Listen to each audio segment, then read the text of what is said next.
Bienvenue dans Écho du Monde, le podcast de la Maison des Sciences Humaines de l'ULB.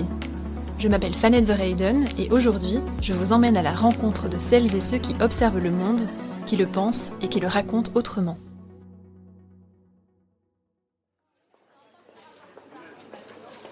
ULB Podcast. Les podcasts de l'Université libre de Bruxelles.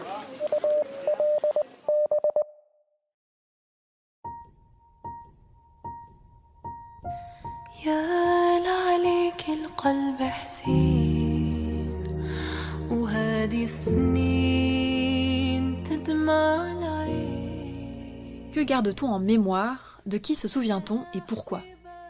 Dans ce nouvel épisode, je vous propose de découvrir des parcours qui ont marqué le monde arabe, des vies engagées, parfois célébrées, souvent oubliées. Comment se fabrique un héros ou une héroïne dans une société traversée par la guerre, l'exil, la colonisation, mais aussi animée par des élans de création et des mobilisations populaires? Et pourquoi certaines figures entrent dans la mémoire collective, tandis que d'autres disparaissent peu à peu des récits communs?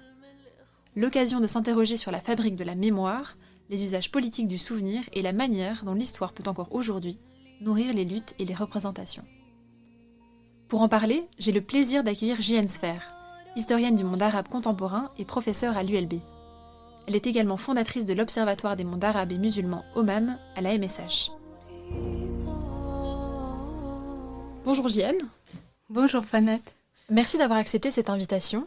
Pour commencer, comment se construit selon toi la mémoire collective et qui décide de ce que l'on retient et de ce que l'on oublie? Alors, la mémoire collective, elle est basée d'abord sur beaucoup l'histoire orale. Si on veut parler de la mémoire populaire, on les a transmis oralement parce qu'ils étaient parfois interdits de l'histoire officielle. Et puis on a une mémoire collective qui se construit par les institutions, par l'État, et notamment dans le monde arabe lors des régimes autoritaires. Si on prend l'exemple de Saddam Hussein en Irak, Saddam Hussein il va construire un récit national historique qui est basé sur une histoire forte babylonienne, irakienne, ancestrale, où lui-même va se positionner comme étant le dernier de ces rois assyriens.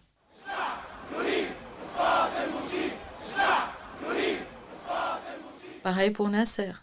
Nasser, il va se glorifier à travers un récit historique où l'époque pharaonique, l'époque égyptienne qui était la grande civilisation égyptienne, est centrale dans le récit.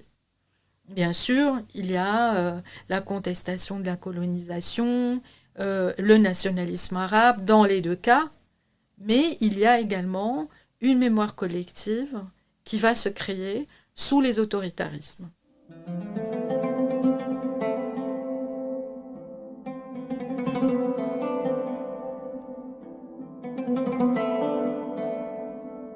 La mémoire populaire, elle est différente. Elle raconte la quotidienneté, elle raconte les chants, les traditions, les rites.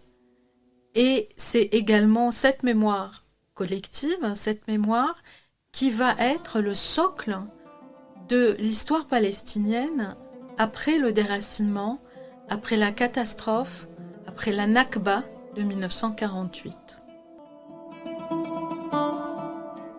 Pour rappel, la Nakba désigne l'exil forcé de plus de 700 000 Palestiniens et Palestiniennes en 1948 lors de la création de l'État d'Israël. Des centaines de villages ont été détruits et une très grande partie de la population a dû fuir vers des pays voisins. Cet événement marque le début de la diaspora palestinienne. Aujourd'hui encore, la Nakba incarne la douleur de l'exil, mais aussi la mémoire et la résistance du peuple palestinien.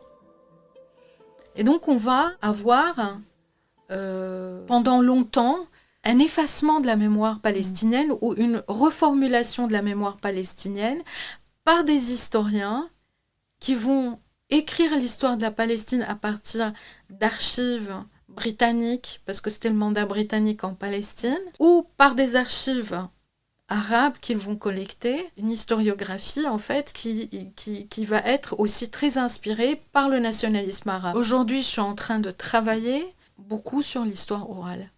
sur la documentation, sur le recueil des archives sonores, sur les témoignages des personnes qui sont parties et les initiatives qui ont eu lieu dans les territoires en Palestine et dans l'exil. Alors pourquoi je m'intéresse à ça ? D'abord parce que aujourd'hui, la population palestinienne est menacée d'effacement à Gaza. Et ensuite, parce que j'ai remarqué une des premières cibles qui a été touchée à Gaza en novembre 2023, c'était les archives de la municipalité de Gaza. Et donc, ces archives conservaient la mémoire de l'enclave, la mémoire de la ville. Il y avait également des fonds photographiques qui ont entièrement brûlé. Et ils renvoient à cette stratégie coloniale israélienne d'effacer les traces historiques d'une population qu'on veut complètement transférer et anéantir. La deuxième opération de confiscation d'archives, qui est assez significative, c'est le pillage des archives de l'Orient House, qui est la principale représentation palestinienne à Jérusalem-Est. Et ça s'est passé en 2001. Le 10 août 2001, c'était Ariel Sharon qui était au pouvoir. Et il va demander une opération de confiscation, d'occupation de l'Orient House et de pillage de tous les fonds. Donc on va prendre les documents qui étaient très importants. Le directeur de l'Orient House, Faisal al-Husseini, qui est décédé juste avant le pillage, c'était le négociateur dans les accords d'Oslo pour le sort de la capitale, pour Jérusalem-Est. Et donc, il y avait des archives essentielles pour les négociateurs palestiniens dans la planification future de la présence palestinienne à Jérusalem. Alors, les accords d'Oslo, ça remonte au début des années 90. C'est un accord signé entre Israël et l'Organisation de la libération de la Palestine qui voulait poser les bases d'une paix durable. L'idée principale, c'était de se reconnaître mutuellement et de permettre une autonomie palestinienne dans certaines zones, tout en laissant les sujets dits plus compliqués, comme Jérusalem, les réfugiés ou la frontière, pour des négociations futures. Ces accords ont suscité beaucoup d'espoir, mais aussi des critiques, parce que leur mise en place a été loin d'être simple. En plus de ces documents politiques de très grande importance, il y avait le fonds photographique de l'Arab Studies Society qui a disparu, qui a été en fait confisqué. Et donc dans ce contexte, l'écriture de l'histoire à partir de documents écrits ou de documents conservés, classiques, n'était plus entièrement faisable. Donc il fallait réfléchir à des moyens alternatifs d'écrire l'histoire et de construire la mémoire collective, qui a un événement central, qui est cet événement traumatique, cet événement négatif qui va construire une nation en exil, qui est la Nakba de 1948. En parlant de mémoire collective, est-ce que tu peux nous donner des exemples concrets de moments où elle s'est construite, par exemple à travers la collecte de témoignages ? Alors, les premières collectes d'histoire orale datent des années 80, où on va voir des initiatives locales qui ne sont pas institutionnelles fleurir à l'intérieur des territoires palestiniens, mais également dans les camps de l'exil. Donc ils vont commencer à demander aux descendants, parce que vous savez que à l'intérieur de la Palestine, donc à Gaza, une grande partie de la population de Gaza est réfugiée de localités qui sont maintenant en Israël. Et donc pour connaître un peu l'histoire de ces villages qui ont été dépeuplés, on va poser la question aux réfugiés qui sont installés dans les camps, comment et pourquoi vous êtes partis en 1948. Et donc on va commencer à collecter les témoignages des survivants, les témoignages de ceux qui ont fui et de leurs descendants. L'objectif est double, d'abord de publier des histoires de ces villages dépeuplés, et puis surtout d'avoir des archives qui documentent les violences, parce qu'il y a eu des viols, il y a eu des vols, il y a eu des crimes de masse, et le récit israélien était de dire que il y avait plusieurs mythes qui ont fondé Israël. C'est un peuple sans terre pour une terre sans peuple. Or, cette terre était peuplée. Et le deuxième mythe, ils sont partis tout seuls. Ils sont partis, ont appelé par leur chef. Et puis, il y a aussi une troisième chose qu'il faut comprendre, c'est que pour beaucoup d'Israéliens, les Palestiniens, l'identité nationale palestinienne n'existe pas. Ce sont des Arabes. Ils parlent arabe, ils ont la culture arabe. Ils peuvent être dissous dans l'environnement. C'est-à-dire qu'ils partent au Liban ou en Jordanie ou en Égypte ou en Syrie, ils vont être dissous avec les autres populations puisqu'ils parlent la même langue et donc ils sont arabes. Alors que bon, ils ont perdu leur foyer. Et donc ce projet a abouti à la publication de 27 monographies villageoises qui a été ensuite publiée à l'Institut d'études palestiniennes par Walid Khalidi. Le bouquin s'appelle All That Remains. Et ça va faire des émules. On va voir dans les camps palestiniens des initiatives locales où les descendants, c'est-à-dire les enfants des réfugiés, vont aller enregistrer leurs parents, leurs grands-parents, pour savoir pourquoi ils sont partis en 1948. Quand on lit la littérature sioniste, on a l'impression que les Palestiniens ont une tendance génétique à s'enfuir du pays. C'est quelque chose qui est incrusté dans leur conscience. Ils partent comme ça. Ça leur est venu. Ils ont quitté leurs biens, leurs terres, leurs maisons et ils ont émigré, comme ça. Soudainement, le virus de l'abandon s'est propagé parmi les Palestiniens. Bien sûr, des gens sont partis, mais par peur, pas par amour.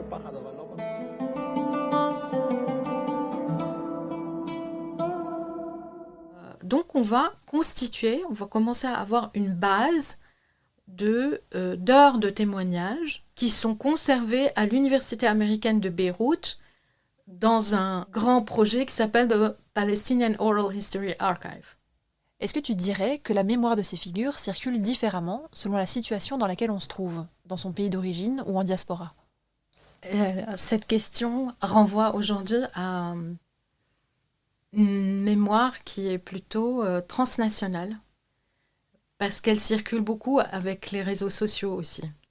Il y a une chose qui est vraie, c'est que ce soit Instagram, quand il y a eu la révolution de octobre 2019, les informations circulaient beaucoup sur des comptes Instagram. Il y a eu des comptes qui ont été créés pour relayer les informations des mobilisations, mais également pour relayer des images, des chansons, des slogans qu'on a puisés dans l'histoire et qui maintenant circulent à nouveau et imprègnent la mémoire de la nouvelle génération qui était descendue dans la rue. On est face à une nouvelle forme de mémoire, une mémoire glocale, c'est-à-dire à la fois globale et très locale, où on va s'inspirer les uns des autres et faire ressurgir des chanteurs révolutionnaires qui étaient très populaires dans les années 60 et qui reviennent au goût du jour dans les nouvelles mobilisations. Y a-t-il une histoire ou un nom que tu aimerais personnellement mettre à l'honneur aujourd'hui ? Ah, il y a plein de noms. Mais oui, une anthropologue britannique qui m'a beaucoup enseignée, qui a été un peu... j'ai beaucoup lu ses ouvrages, Rosemary Sayre, qui est centenaire, pratiquement, et qui continue à être prolifique. Et c'est elle qui va un peu donner la parole aux femmes réfugiées. Parce qu'elle a tout de suite compris qu'un moment traumatique tel que la Nakba en 1948, les hommes qui sont partis de leur foyer, qui ont fui leur terre avec leur famille, se sentaient humiliés et honteux et ne pouvaient pas le dire. Et dès 1950, quand elle est venue s'installer au Liban, elle a fréquenté les femmes de sa belle famille, qui est palestinienne et installée dans un camp de réfugiés. Elle a vécu avec elles, elle a participé à leurs tâches ménagères et en leur parlant, elle a découvert l'ampleur du traumatisme de 1948 qu'elles étaient capables de raconter parce que les femmes, malgré la dispersion, malgré le traumatisme, elles arrivent à faire la cuisine, elles arrivent à tenir une maison, à s'occuper des enfants et à être efficace. Aujourd'hui, on vit un moment de désenchantement dans le monde arabe où les chefs ne représentent plus grand-chose et les institutions étatiques ne représentent plus grand-chose. On a un retour vers l'autoritarisme en Égypte et la figure de Sisi est plutôt une figure répulsive qu'une figure qui est charismatique. Alors on est dans une mémoire qui se fait par le bas, par les invisibles, par les vulnérables, par ceux qu'on a oubliés ou qu'on a essayé d'effacer et qui tentent, malgré toute la censure et toute la répression, de réécrire l'histoire.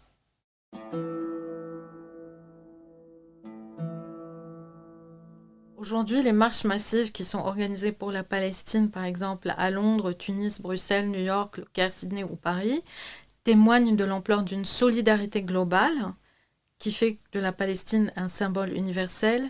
Et dans ce mouvement de solidarité, l'histoire de la Palestine circule, devient universelle et ne risque plus de s'effacer. Merci beaucoup, Jienne. Merci vraiment d'avoir partagé ce moment avec nous.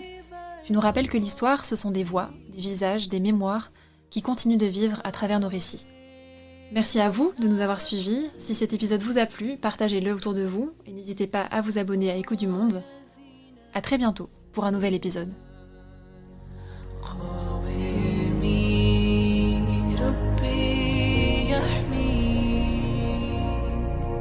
من ظلم الإخوان العتيان ولصهيون